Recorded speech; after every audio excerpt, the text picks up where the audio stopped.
Our farewell episode begins in the East Room with the first of many goodbyes, this one with the White House resident staff, who have made the People's House not just a home for the Obama family, but for more visitors than any other president.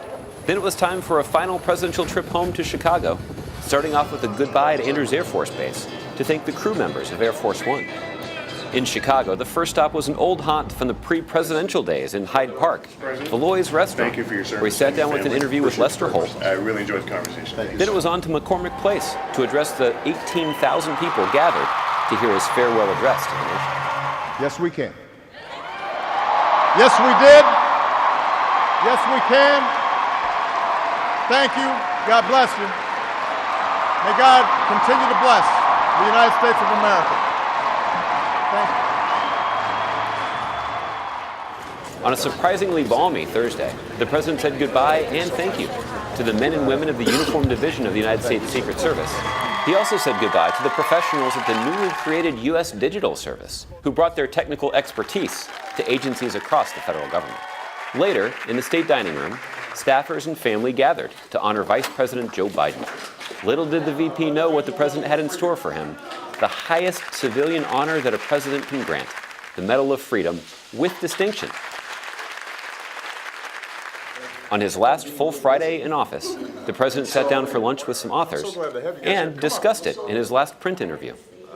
Then the president made history at the very last minute by taping the first weekly address recorded in the Oval Office. This week, On Monday, the president and first lady invited the World Series champion Chicago Cubs to the White House. This team means so much to me personally because it was the team that connected me and my dad. Because when I was a kid, at 3:30 after school, I'd come home, the Cubs would be playing. I'd usually get them in the first inning. Jose Cardinal would be coming up to bat, who was my favorite player. I wore my afro like him with my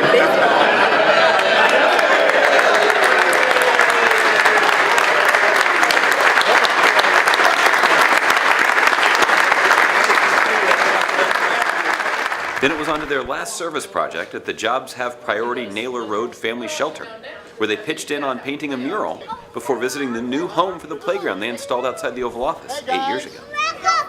thanks, Barack Obama.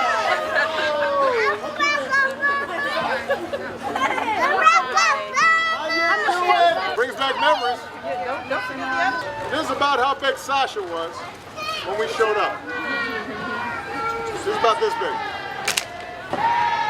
Hey!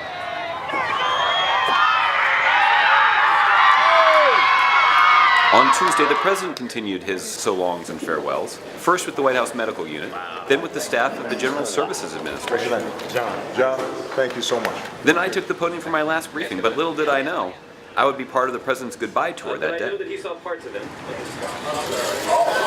was always prepared. He was always courteous. He always tried to make sure that he could share with you as much of our thinking and our policy and our vision as possible. So, Josh, congratulations.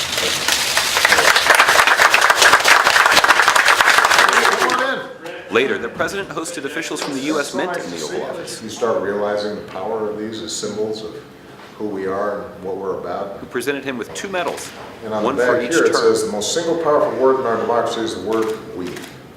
You guys picked good quotes. Then from leadership from the National Archives to thank them for their service. And on Wednesday, the last day of our last episode, the very last, the president took to the podium in the Brady Press briefing room for his final news 2 minutes, conference. sir. 2 minutes. That's been 2 minutes. I believe in this country. I believe in the American people. I believe that people are more good than bad. I believe tragic things happen. I think there's evil in the world. But I think that at the end of the day, if we work hard and if we're true to those things in us that feel true and feel right, that the world gets a little better each time. That's what this presidency has tried to be about. And I see that in the young people I've worked with. I couldn't be prouder of them. And so this is not just a matter of no drama Obama. This This is what I really believe. It is true that behind closed doors I curse more than I do publicly. And sometimes I get mad and frustrated like everybody else does. But at my core, I think we're going to be okay. We just have to fight for it. We have to work for it and not take it for granted. And I know that you will help us do that. Thank you very much, press corps. Good luck.